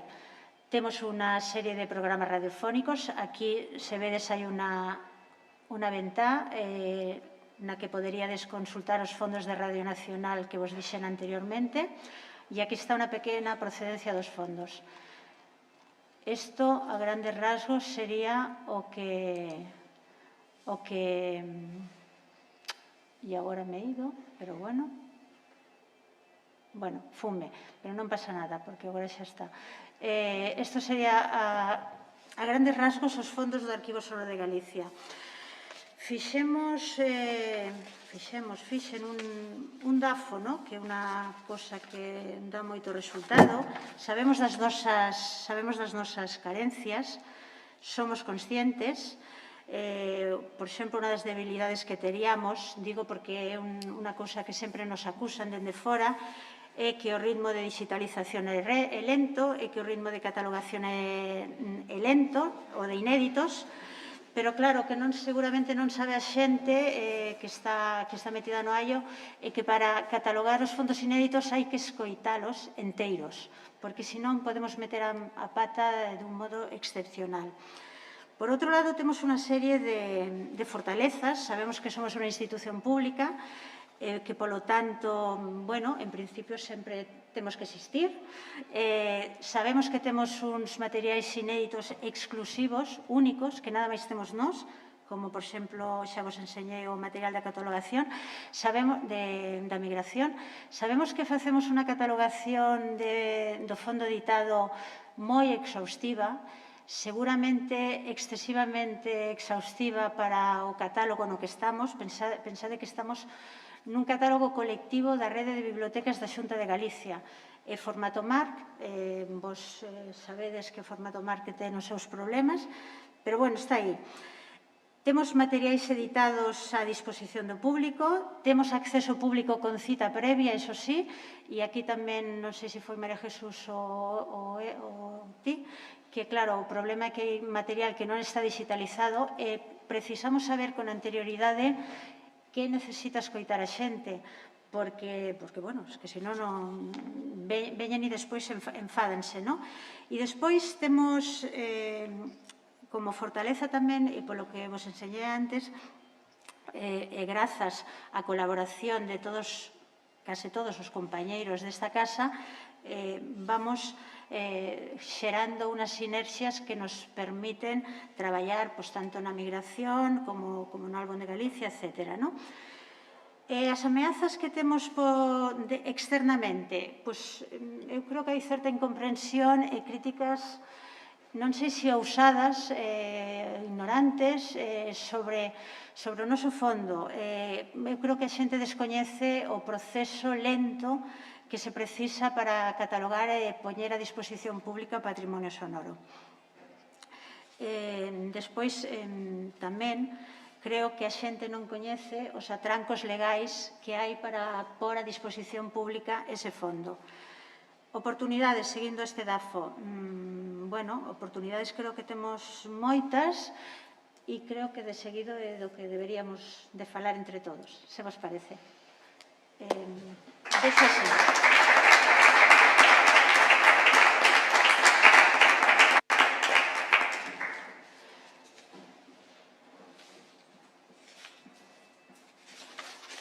Ben, pois entón comenzamos propiamente co que é a mesa redonda. Eu apuntei 4 aspectos, igual temos que cinguirnos para ter despois un tempo para, por se hai alguna pregunta dende vós mesmos ou ben dende fora, non? Pero hai varias cuestións que me gustaría destacar. Por un lado, de todos os xeitos xa falamos. A primeira é bastante doada, que serían os aspectos técnicos como pode ser a digitalización e a catalogación dos fondos sonoros. Creo que, bueno, non sei se algún de vos quere decir algo. A catalogación, no teu caso, no caso da Fundación Barrié, é funcional, é unha catalogación interna. Pero sempre pensando en que en algún momento se aproveite. De feito, a base de datos procede dunha base de datos anterior. Vese registrando desde hai moito tempo e vaise mellorando. O que vimos hoxe, pois xa non é o estado último, xa lle metemos algúns cambios. Bueno, como temos experiencia en bibliotecas digitais tamén, pois trataremos de que esos datos despois se podan reconvertir a datos estandarizados. No caso... Bueno, antes nos fixeches unha pregunta concreta, non? Eu son incapaz de responder a esa pregunta, É imposible, eu creo que prácticamente vamos a ver, no aspecto do arquivo sonoro, do denominado arquivo sonoro de producións musicais, a metadata é moi completa. É dicir, o tratamento dos fondos musicais é moi completo, hai tratamento para a obra en xeral, tratamento para cada un dos cortes, é dicir, esa metadata é completa e totalmente mapeable a calquera formato ou estándar que queiramos, que decidamos. Nese aspecto non temos problema. No aspecto do arquivo de produción a cousa xa é moito máis complicada porque temos unha parte cunha base de datos mínima, non sei se vos sona o GDSNet, que era o programa de digitalización e de emisión das radios nun momento determinado, co que seguimos traballando, que ten asociada unha base de datos, pero unha base de datos moi básica, é dicir, non hai cabida, incluso, aínda que queiras, non ten cabida para máis metadata. Entón, nese aspecto, temos que pensar que o pouco que exportemos, temos que engadir moitísima metadata a maiores. E despois hai unha gran cantidade que foi unha salvación desde o punto de vista que desde, bueno, en canto a metadata e despois en canto a audio, en canto a ficheiros de audio, dende o 2006 decidiuse guardar a emisión íntegra, co cal témola, sí, témola, pero localiza ti algo. O sea, entendes? O sea, estamos moi pillados no aspecto de metadata na emisión íntegra. Pero témola, é dicir, podemos sentarnos, poñer uns cascos, cortar as veas, empezar a... Pois xa está, así directamente. Pero polo menos témola, que é o importante. Conchiña. No caso de Conchiña, só vos dirá que traballamos de unha maneira seguramente moito menos profesional, tamén con unha dimensión moito menor. Para nós, o fundamental é a recollida de datos, que eu non sei se chamarlle metadata exactamente, porque no fondo son moito máis amplios, moito máis vitales e moito máis ricos que os metadatos básicos que recollemos en bases de datos. Utilizamos programas de bases de datos externas e enlaces exterior a cada un dos arquivos que corresponden a cada elemento, a cada corte da edición das cintas, non? E, en realidade, o traballo de investigar esos datos, de buscalos, de xuntalos, de relacionalos ca pequena información que ven nas caixas ou co que nos propoñen os compiladores, que son elementos esenciales do traballo do arquivo. Na medida do posible, sempre traballamos cos compiladores que están vivos. Con Dora traballamos durante anos, todos os días ali no arquivo, con Mini e Mero hasta chegaron a traer todas as caixas de novo e chegamos a fotografiar todas as caixas dos miles de casetes por si se nos escapaba algún detalle. É dicir, vai moito máis alá que os datos que están recollidos xa con un criterio de clasificación arquivística, como no caso dos libros ou dos materiales editados. É traballo humano, a amar. Ben, no caso do Museo Etnolóxico, o exposto, hai un inventario básico de que hai, para sabernos que hai, que permite a consulta, pensamos que é forma razonable, e soamente naqueles casos na que algún investigador desenvolveu un proxecto e deixou información a maiores que pode, de alguna maneira, contextualizar eso e que sirve para unha catalogación mañán, o resto está en bruto. Se pode acceder á grabación, se sabemos quen a fixo, quen fala, de que fala, cando foi, e nada máis. Non está previsto de momento pasar a página web ni poner online, de momento non está previsto. Eu quería tamén comentar que estamos experimentando coa transcripción automática. En castelán dá bastante bons resultados, en galego non tantos, e se se compaxina co traballo de control de calidade, pois non estás perdendo tanto tempo corrixindo un pouco o que te dá a recuperación en texto completo. Nunha conferencia pode ser moi interesante. Sí, sí. Sí. Bueno, de vez en cando sale un iPad, unhas cousas así, que entende Windows ou cousas así. Ben, voume saltar o aspecto de digitalización porque vamos fatal. Hai un aspecto fundamental que, bueno, non sei, que é o de difusión, o de acceso aos nosos fondos. Non sei se tedes acceso público. No caso do Museo Etnolóxico, se sabe que existe un arquivo oral e o acceso é presencial, sen máis restriccións, non se permite gravar. Esa é unha cuestión que non permite. E facilitades copias do material? Non. Non facilitades copias. Se poden tomar notas, etc., pero non se permite ni copias ni levar partes. Ben. No caso do APOI, todo o que está posto na web está en un réximen de Creative Commons con interés non comercial. Isto quere decir que se pode utilizar todo de maneira absolutamente libre, excepto que medie algún interés económico na utilización final. Tamén se poden facer utilización artística, utilización creativa, libre, pero se hai un interés comercial, entonces pedimos que se solicite autorización expresa para ese uso. Con respecto aos fondos que non son públicos, en algún caso porque nós non temos os dereitos, por exemplo, o fondo de Henningsen, a quen hai que pedirlle expresamente autorización no autor para cada unha das cousas que fai, ou porque nós non o temos, ou porque non está suficientemente documentado o material e, polo tanto, nos reservamos que poida ser identificado hasta que se estudie, non? Permitimos o acceso libre aos fondos no museo, a escoitalos, e o feito de levarse copias, en ese caso, depende das solicitudes da persona que o pide, para entendernos. Eu teño desde peticións do tipo: podes darme unha copia do arquivo de Dorothea Schubart? Está logo. É como se vas á Biblioteca Nacional e dices: pode darme todos os libros que teñan que ver con América. Oiga, usted, pídame o libro que queira.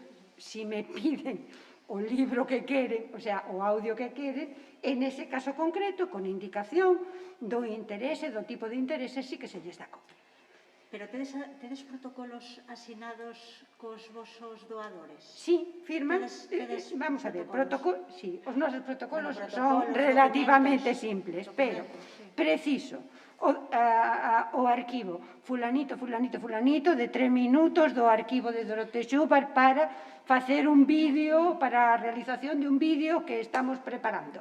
No, pregunto o contrario, si tedes asinado algún tipo de documento, digo, porque neste caso o son non serve o documento de, por exemplo, que sei, de Minio Mero, non quero focalizalo neles, pero para que nos entendamos, dunha colección que eles permitan que eses fondos se utilicen. Justamente, as donacións son diferentes na liberdade que nos dan para utilizalos, pero en principio prácticamente todos os fondos, excepto Henningsen e excepto os fondos desconocidos, que nunca podes decir que nos dieron autorización. Eu sei que recibín o arquivo da Asociación de Gaiteiros Galegos, pero non sei se cada un de esos, hasta que estudie cada caso, poden permitir a libre difusión dos seus fondos, non?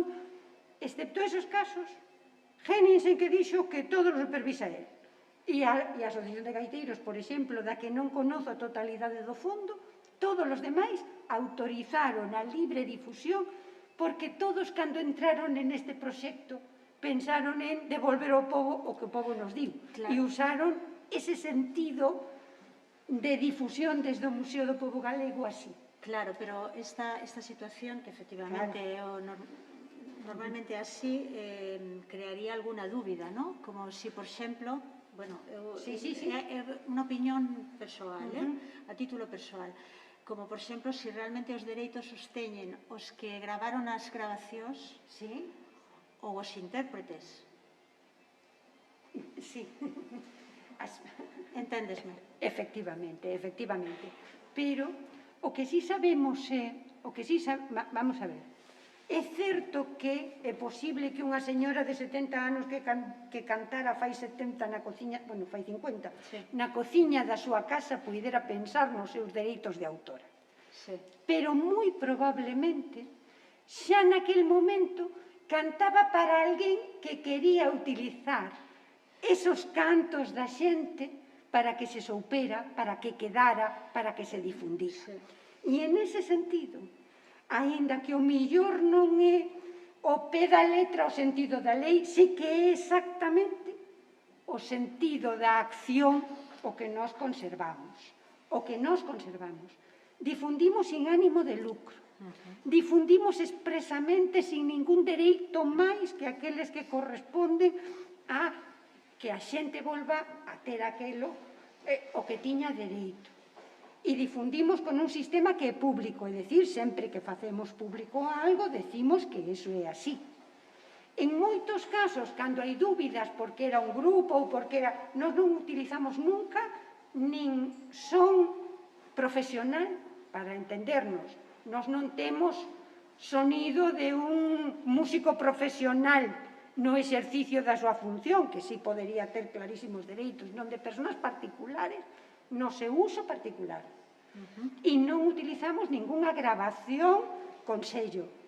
Por lo tanto, ese tipo de cousas que no Museo as hai non entran xa no apoio. E as persoas particulares as defendemos co mismo criterio. E máis, eu moitas veces teño medo no traballo do apoio de esa outra parte. Sempre fago asinar ás persoas que se levan aquel material do apoio con ese interés de difusión e que non poden facer uso dele excepto que o citen. Pero algunha vez me pasou, no paso dos anos, que algún material apareceu en un libro que despois dice copyright empresa fulanita. Bien. Primeira cousa, non traballes nunca máis cos del copyright empresa fulanita. Vale? Si levaron unha foto ou unha peza ou un algo, porque non lleven 27. Non? Pero, no seu caso, les dices, oye, que tú me firmaste que esto era para el público. Ahora expresamente incorporamos o documento, unha dicción de, e aínda que usted poña copyright na súa obra, o material que se leva daqui non está suxeito, nunca estará suxeito a esos dereitos de copyright. Co cual, se houver algún problema, eu sempre podería enseñar que, aunque aí diga copyright, eso é un error, porque copyright é de la casa, vale? Pero nada máis. E son mínimos os problemas. No fondo, a xente entende bastante ben cando se lle fai entender o que hai. Isto é para todos, é de todos, e eu, se o teño que guardar, é para que siga sendo de todos, non é meu. Solo é. Ben, en todo caso, creo que é un tema apaixoante que seguramente en Madrid hubo no ano 2017, creo recordar, unha xornada sobre os dereitos patrimoniais e éticos das grabacións de campo, unha xornada magnífica que eu pido que se poderían facer aquí. Por favor, porque creo que, sobre todo porque, non sei, eu creo sobre todo no caso de Concha e do Arquivo Sonoro, do Museo do Pobo Galego e do Arquivo... Sí, por favor. Moi complexo. Sí? Ay, perdón, el micro. Que es un tema muy complejo porque el tema del derecho de autor, aunque un donante Dorothy Schubert o, en nuestro caso, Miguel Manzano, tenemos todos los derechos cedidos, porque él cede todos los derechos de sus grabaciones, de sus recopilaciones de campo. Pasa como les pasa a ellos. Es muy peligroso subirlas a la red, muy peligroso subirlas a la red, porque al final hay un derecho de las personas que han dado, que se han entrevistado, un derecho de fijación de su voz. La ley respeta un derecho de fijación. Estoy de acuerdo contigo que el voz es solo por todo el lado, pero ahora mismo sí que tú vas a hacer una grabación de campo y tanto el etnomusicólogo, el etnógrafo, el antropólogo dice, quiero decirlo vocalmente que ceden los derechos, lo ceden, y es un testimonio ya que ya está ahí. Que ya está ahí, ¿no? Que sea oral. Pero en aquel momento no lo hacían. Y hasta que no pasamos 50 años como un intérprete igual, tiene un derecho de fijación de voz. Instituciones públicas, a lo mejor instituciones privadas, retiran los documentos y no hay problema. Sí. Como estoy de acuerdo contigo completamente, que es del pueblo para el pueblo, La verdad es que no se puede, no se debería. sí, nosotros en algún caso los pusimos, o sea, los pedimos los reconocimientos de los derechos cuando existen, ¿no? Les pedimos a los compiladores que buscaran a los informantes cuando existen, pero también pensamos que estamos en los 50, ¿eh? O sea, la mayoría de los fondos están en los 50 años. Sí, estoy de acuerdo porque además normalmente son, en el caso de nuestro, por ejemplo, que tenemos son canciones de tradición oral, que han pasado de generación en generación, que pertenecen al pueblo, porque no están escritas en ningún documento. Eso es. Son completamente la memoria de la gente que se va transmitiendo, con lo cual vamos a poner en el mismo nivel de una obra huérfana, que no tiene un autor ni un creador, ¿no? Ni un trabajo intelectual, vamos a decirlo de esta forma. Sí. Con lo cual, la gente se la sabe y la va cantando de padres a hijos y tal. Se graba, se registra. ¿Hasta qué punto la ley puede decir que es complejo? Sí, pero sí. Es un tema complicado. De hecho, la nueva directiva europea que implementó, es una legislación española que entra ahora en vigor, bueno, tienen ya que haber esto, que va a entrar en vigor en junio, habla mucho del tema también de las grabaciones de campo y la neuropsicología, la antropología. De todas maneras, te digo una cosa, hai solo un puntito, un nada. Hai unha cousa que é moi importante. Mira, as cancións, sobre todo, as cancións, a música tradicional, as cancións, son como sementes. Non se poden perder nada máis que unha colleita. É dicir, se tú non sementas este ano as sementes do ano pasado, te quedas sin semente para sempre. Pois eu creo que no noso país e na nosa cultura, como deixemos de escoitar os que cantaban de verdad, non va a cantar ni Dios, aínda que despois teñamos bibliotecas con todos os permisos, todos os dereitos e todos os sellos. Dios mío, isto non debía decir eu isto dentro do micrófono. Perdón. Le digo.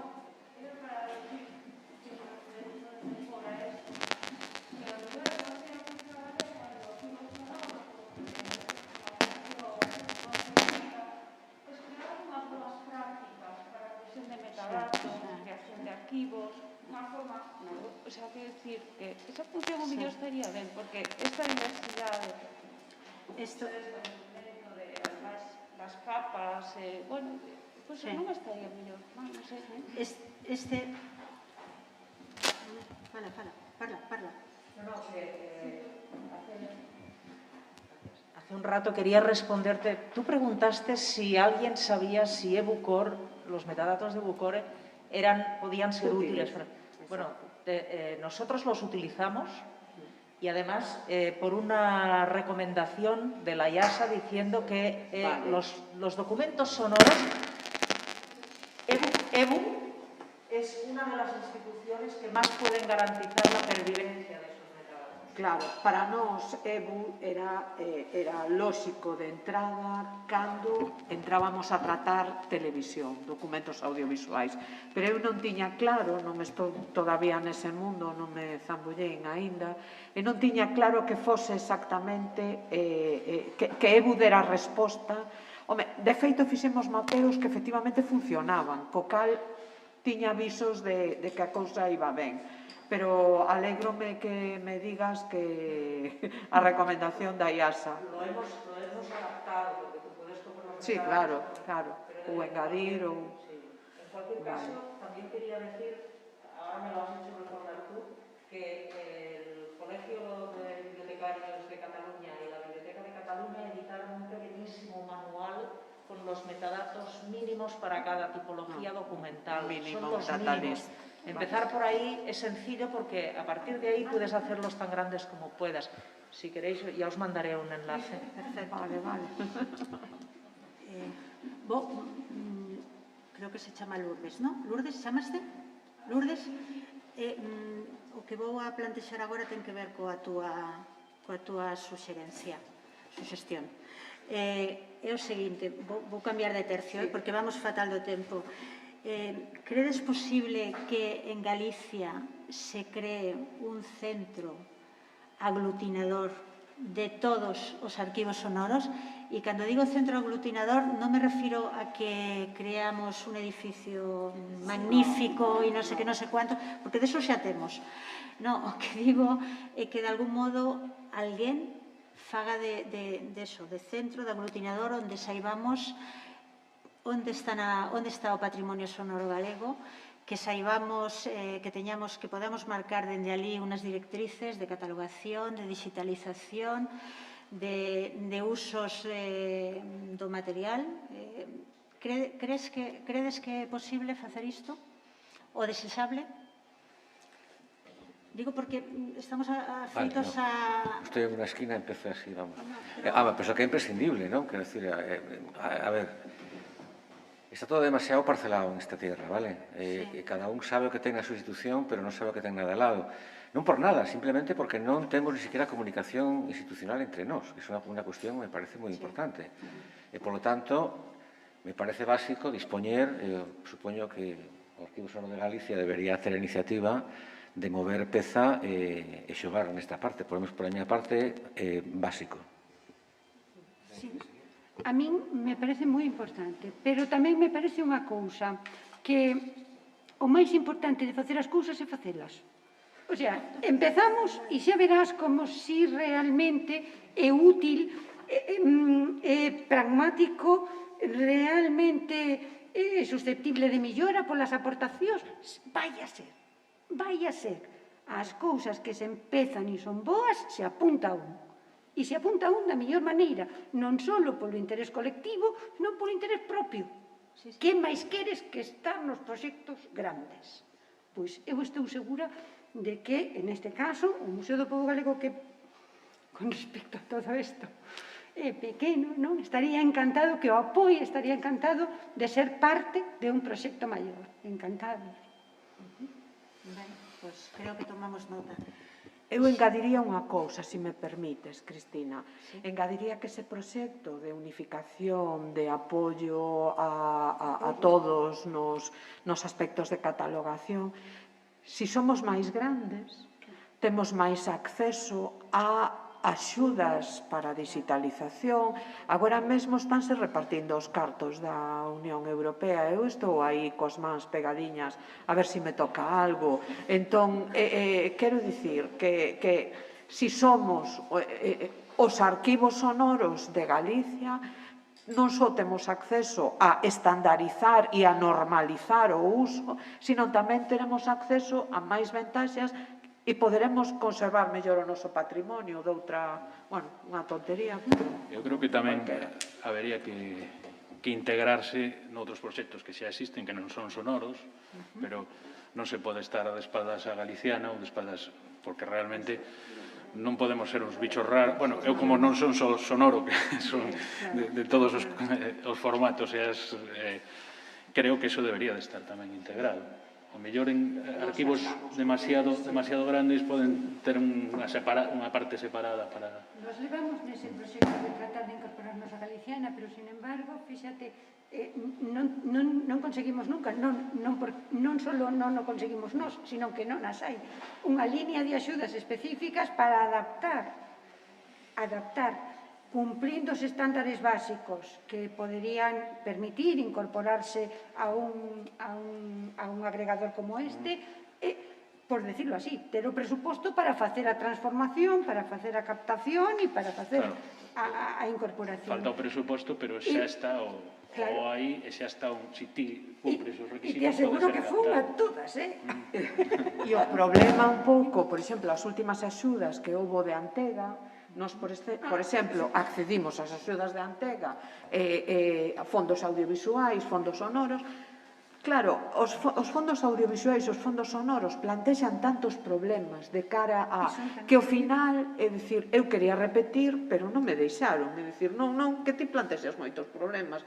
Entón, temos que buscar, o mellor, unha vía, é dicir, Galiciana está moi ben, nos entramos en Galiciana gracias aos fondos de Antega, ao proxecto e tal, pero temos que buscar vías, non digo distintas, pero sí parellas, non? Ou un pouco que non implica que esteamos fora de Galiciana en absoluto. O museo, desde logo, está en Galiciana por a súa línea de biblioteca directamente e, en cambio, non houve axudas específicas para arquivos sonoros.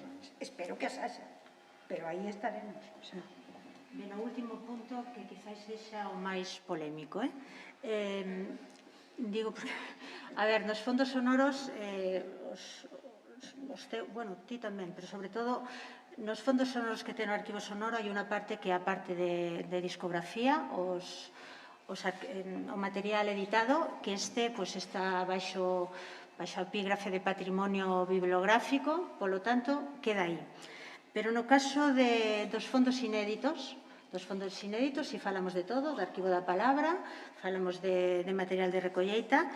A ver, no 2016 publicouse a Lei do Patrimonio Cultural de Galicia, onde define claramente o que é un ben de patrimonio cultural inmaterial. Evidentemente, non vou ler, pero é o artigo 9 da lei, evidentemente, todo o material inédito entra dentro destes epígrafes. Entón, non pensades, posto que é certo que nestes arquivos temos uns materiais únicos, porque ti tes materiais únicos, vos tamén, todos nós. Facer de algún xeito para que sexa considerado como ben de patrimonio cultural e inmaterial, todo fondo inédito do sonoro, inédito galego, quero decir. A ver, eu aquí teño que ampliar un pouco o marco, non? Que además é unha institución que depende de que fondos se aplica unha lei ou outra, está toda a galega, non? Na miña opinión, na última lei de Patrimonio Cultural de Galicia desaparece algo que para mí era básico e era a consideración de ben interés cultural dos fondos dos museos. Iso significa que eses bens non teñen a protección que se lles dá a ese tipo de bens e que, polo tanto, non son non están dispostos a disposición da ciudadanía para o seu goce de forma automática por lei, como si ocurre cos que teñen a Constitución de Vic. E no caso dos bens que te refere este momento, a lei galega non é automática en nada, exixe un proceso de declaración, co todo o que lo conleva, non? Por tanto, quero dicir, penso que aí a lei realmente merecía unha volta. Termino, pero, bueno, antes non dixen nada. A ver, o tema da propiedade intelectual. Creo que hai que repensar, non? Cando a xente leva algo ao museo, o leva para que se disfrute del. Eso me parece básico. Entón, o autor está moi ben que quera que se lle respeten os seus dereitos, pero que non pode ser que teña dereito o que canta, o que grava, o dono da máquina grabadora e o neto do que está falando, vale? Vamos a ver se marcamos tamén as cousas aí. A xente ten que tener claro que se quere que os seus coñecementos, a súa música, as súas historias, a súa historia de vida se conserve, tenemos que ter todos un pouco a xenerosidade de permitir que eso se consulte, non? E, polo tanto, iso non o soluciona a declaración de ben de interés, non o soluciona. Ese é o problema de fondo, non? Penso que hai que pensar que os bens que están nun centro público ou de fin público, me dá igual se a titularidade privada ou non o é, eses bens son bens culturais a disposición da ciudadanía e que, por tanto, ten que haber un mínimo de disposición. Disposición quer decir acceder, e coñecer, e divulgar, e difundir. Vamos fatal. Non sei se hai alguna pregunta de máis aló. Pero 2 minutos, non? Xosé Ramón, 2 minutos, non? Hola. Escoitaseme, sí. Bueno, eu son Iria, que son a responsable da Biblioteca do Marco, en Vigo, do Museo de Arte Contemporánea.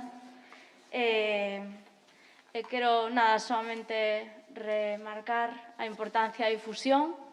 Penso que un arquivo sen difundir é un arquivo que é importante, porque hai que conservar, hai que preservar, pero a parte da difusión penso que é fundamental. É verdade que estou poñendo agora mesmo en marcha un arquivo de recén creación, que recolle as testemunhas da xente que pasa polo edificio do Marco, no seu pasado de cárcere e de xulgado, recoller a historia de Vigo ao final, e de Galicia tamén. E o que sí que tive moi en conta foi falar con profesionais de dereito para poder cubrir de antemán esa recollida, esas testemunhas, tanto en audio como en vídeo, e ter moi agarrado o tema da difusión. E, bueno, simplemente remarcar que neste caso, que é un arquivo de nova creación, pois que ás veces tamén é adiantarse á problemática, só por se alguén tamén pon en marcha nese sentido. E nada, moitas grazas. Moi interesante toda a mañá. Moitas grazas, Iria. Moitas grazas. Sí? Y última. Nada, primero, muchas gracias a las 5 y a las 2 que habéis participado antes. Solo una consulta, porque alguno de vosotros en un momento dado ha dicho que muchos museos, o la mayoría de museos, o sea, quien lleva el archivo no son profesionales de eso, ¿no? Es decir, yo claro, desde el desconocimiento creo que sería importante, ¿no? Que si hay muy poco, pero que encima no es desde una parte profesional, pues que esto no quita la voluntad de las personas que estén, pero que es importante, ¿no? Igual que seguramente sería, pienso yo, lo dejo ahí, importante que a la hora de difundir, esa gente que está haciendo los archivos también cuente con profesionales de la difusión, ¿no? Es decir, esas sinergias, ya que hay pocos recursos, ¿no? Creo que estaría bien. Estupendo. Eso lo dijiste por mí, por alusiones, ¿vale? Así, simplemente que sepas. Eu o decía por min mesma, que levo desde a súa creación traballando todas as miñas horas libres, días libres, vacacións, en un arquivo que de outra maneira non existiría porque non había recursos, que empezamos co paso dos anos pagando algúns servicios específicos. Sempre pagamos servicios específicos, e aí sí que son profesionales os digitalizadores, é profesional a análise musical, é profesional todo iso, pero a creación, a coordinación, a ampliación e a difusión, te aseguro que non o foi por falta de poder pagarlle a profesionales específicos. E só o crecemento deste arquivo co paso dos anos fixo posible que agora teñamos, que agora empecemos a ter esas axudas puntuales para ter persoas traballando. Direiche que en un nada empezo a ter a unha profesional durante os próximos 9 meses con unha axuda privada específica que pagará o seu salario. E non te podes imaginar como saltei, como bailei o día que dixen bravo. De todas maneiras, eu penso que temos que considerar que a nosa profesión é aberta. Eu, si son licenciado en biblioteconomía arquivística, pero fago moitísimas cousas que me podían decir quítate de aí, porque nin debería de facer andar en exposicións, nin debería de... O sea, a xente que gaña unha cualificación, ben sexa na universidade, ben sexa fora, é tan profesional como a que ten un título, creo eu. Sobre todo como que ten un salario. O feito de que non cobres por facer ese traballo non quere decir que non o poderías facer. Bueno, se vos parece, deixámolo aquí, son as 2:30 tocadas. Temos que ir a xantar. Moitísimas grazas a todos pola vosa presencia. Se precisades calquera cousa, creo que nos podedes contactar moi facilmente e estaremos encantados de atendervos a todos e a todas. Moitas grazas.